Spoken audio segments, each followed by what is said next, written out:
নমস্কার বন্ধুরা, আমার রন্ধনিকা চ্যানেলে আপনাদের সবাইকে স্বাগত জানাই। আজ নিয়ে এসেছি টক মিষ্টি ঝাল একটি ভেন্ডির রেসিপি। চলুন আগে উপকরণগুলো দেখে নিই, তারপরে রান্নায় ফিরি। এই রান্নাটা করলে ভেন্ডির যে লোট ভাব সেটা কিন্তু হয় না, তাই যারা ভেন্ডি খায় না তারাও কিন্তু ভেন্ডি খেতে ভালোবাসবে। প্রথমে একটা পেস্ট করে নিতে হবে। নিয়ে নিচ্ছি পোস্তটা 5-10 মিনিট জলে ভিজিয়ে রেখেছিলাম। এবার ভালো করে ধুয়ে ছেঁকে মিক্সির জারে নিয়ে নিলাম। নিয়ে নিচ্ছি কালো সর্ষেটাও ভালো করে ধুয়ে ছেঁকে মিক্সির জারে নিয়ে নিলাম। নিয়ে নিচ্ছি ঝাল অনুযায়ী কাঁচা লঙ্কা, নিয়ে নিচ্ছি নারকেল কুচি। এই রান্নায় নারকেল কুচিটা দিলে কিন্তু বেশ ভালো লাগে, তবে হ্যাঁ, যারা নারকেল খেতে পারেন না তারা না দিয়েও করতে পারেন। সামান্য জল দিয়ে মিক্সিতে এবার এটা মিহি করে পেস্ট করে নিয়েছি। চলুন দেখিয়ে দিই একবার। এই যে দেখেছেন কত মিহি করে পেস্ট করেছি, ঠিক এইভাবেই কিন্তু পেস্ট করে নিতে হবে। এবার চলুন একটা বাটিতে এই পেস্টটা ঢেলে নিই, কারণ এই মিক্সির জার থেকে ডাইরেক্ট দিতে গেলে কিন্তু একটু অসুবিধে হবে। মিক্সির থেকে সম্পূর্ণ ঢেলে নেওয়ার পরে মিক্সির বাটিটার মধ্যে একটু জল দিয়ে রাখবো, আর ওই জলটা পরে ব্যবহারও করব। এবার চলুন ভেন্ডিটা কেটে নিই।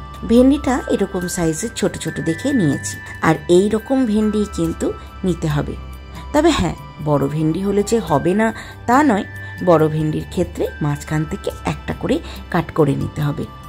এই যে একবার মাথা আর একবার নিচের পোর্শনটা কেটে নিলে ঠিক এইভাবে হয়ে যাবে। তাহলে চলুন সবকটা একবারে কেটে নিয়ে আসি। এই যে সবকটা কাটা হয়ে গেছে। এবার গ্যাসের আছে কড়াই বসিয়ে দিই। কড়াইটা গরম হয়ে গেছে, দিয়ে দিলাম বেশ খানিকটা সর্ষের তেল, কারণ ভেন্ডিগুলো খুব ভালো করে কিন্তু ভেজে নিতে হবে। তেলটা ভালো করে গরম হয়ে গেছে, এবার সবকটা ভেন্ডি তেলের মধ্যে দিয়ে দিচ্ছি।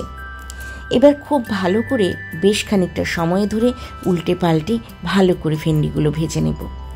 দিয়ে দেবো এবার ভেন্ডির মধ্যে নুন, আর দিয়ে দেব হলুদ গুঁড়ো। নুন হলুদ দিয়ে ভেন্ডিটাকে ভালো করে ভেজে নেব। আর মনে রাখবেন, তেলটা কিন্তু একটু বেশি দিয়ে ভেন্ডিটাকে ভেজে নিতে হবে। এবার নুন হলুদটা ভালো করে ভেন্ডির গায়ে মিশে গেছে। ভালো করে ভেন্ডিটা ভাজাও প্রায় হয়ে এসছে। একটু অপেক্ষা করলেই কিন্তু রেডি হয়ে যাবে ভেন্ডি ভাজাগুলো। রান্নাটা কিন্তু শেষ অবধি দেখবেন, একদম স্কিপ করবেন না, তাহলে কিন্তু কোনো না কোনো একটা উপকরণ আপনারা মিস করে যেতে পারেন। দেখুন ভেন্ডিটা কিন্তু প্রায় ভাজা হয়ে গেছে। এবার নামিয়ে নিচ্ছি।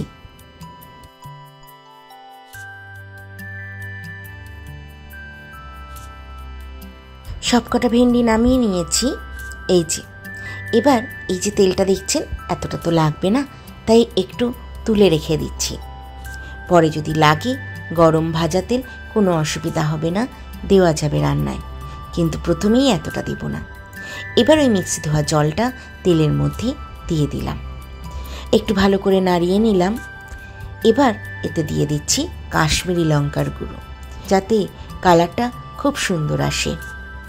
এবারে জলটা ফুটে আসা অবধি অপেক্ষা করতে হবে। জলটা ফুটে গেছে, দিয়ে দিলাম নারকেল, সর্ষে, পোস্ত, কাঁচা লঙ্কার যে পেস্টটা সেটা। এবার এটাকে খুব ভালো করে একটু নাড়াচাড়া করে নিলাম। এবার যেই ফুটে উঠতে শুরু করেছে তখন দিয়ে দিলাম হলুদ গুঁড়ো। হলুদ গুঁড়োটা দেওয়ার পরে ভালো করে একবার একটু নাড়াচাড়া করে নিলাম, যাতে হলুদটা এই গ্রেভিটার মধ্যে ভালো করে মিশে যায়। এবার ভাজা ভেন্ডিগুলো দিয়ে দিলাম। ভাজা ভেন্ডিগুলো দিয়ে দেওয়ার পরে আবার একটু ভালো করে নাড়াচাড়া করে নিয়ে একটু অপেক্ষা করব। তারপরে ঢাকা দিয়ে দেব 2 মিনিটের জন্য।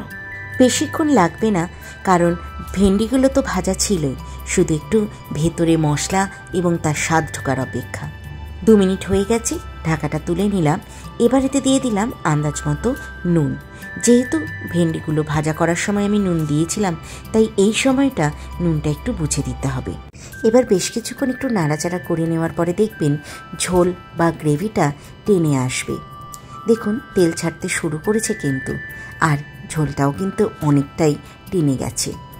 ঠিক এই সময় একটু অপেক্ষা করব, যাতে আরেকটু টেনে যায়। ব্যাস দেখুন প্রায় শুকনো হয়ে এসছে। ঠিক এই সময় দিয়ে দেব লাস্ট উপকরণ, সেটা হচ্ছে টক দই। এখানে আমি 3-4 চামচ মতো ফ্যাটানো টক দই দিয়ে দিলাম। এটা দেওয়ার পরে এই রান্নার যে স্বাদ সেটা কিন্তু দ্বিগুণ হয়ে যায়। এই টক দইটা দেওয়ার পরে খুব ভালো করে মিশিয়ে দেব। গ্যাসের আঁচ এই সময় লো টু মিডিয়াম রাখতে হবে, হাই করা যাবে না। দেখুন ঝোলটা কিন্তু আবার একটু ফুটতে শুরু করেছে। এবার দিয়ে দিলাম চিনি। চিনিটা কিন্তু বুঝেই দিতে হবে, যেহেতু এই রান্নায় টক দই পড়ে, তাই তার স্বাদকে ব্যালেন্স করার জন্য চিনির পরিমাণটা সামান্য একটু বেশি দিয়েছি। আর আগেই তো বলেছি এটা টক ঝাল মিষ্টি ভেন্ডি, তাই সমস্ত স্বাদটাই কিন্তু ব্যালেন্স হবে এই রান্নায়। দেখুন রান্না কিন্তু প্রায় শেষ হয়ে গেছে। এবার জাস্ট একটুখানি নাড়াচাড়া করব, আর গ্রেভিটা আর একটু ড্রাই হবে, তাহলেই কিন্তু রান্না আমার কমপ্লিট। ব্যাস, দেখেছেন পুরো কিন্তু রেডি। এইবার এই রান্নাটা আপনারা গরম গরম ভাত, রুটি, পরোটা সব কিছুর সাথেই বেশ ভালো খাবেন। আপনারা বাড়িতে অবশ্যই করে দেখবেন, আপনাদের ভালো লাগবে। তাহলে আজকের রান্না আপনাদের নিশ্চয়ই ভালো লেগেছে কি? তাই তো, ভালো লাগলো তো? ভেন্ডির তো কত রকম পদ খেয়েছেন, একবার এটা খেয়ে দেখবেন। আর ভালো লাগলে কি করতে হবে? লাইক, শেয়ার, সাবস্ক্রাইব করে দিতে হবে।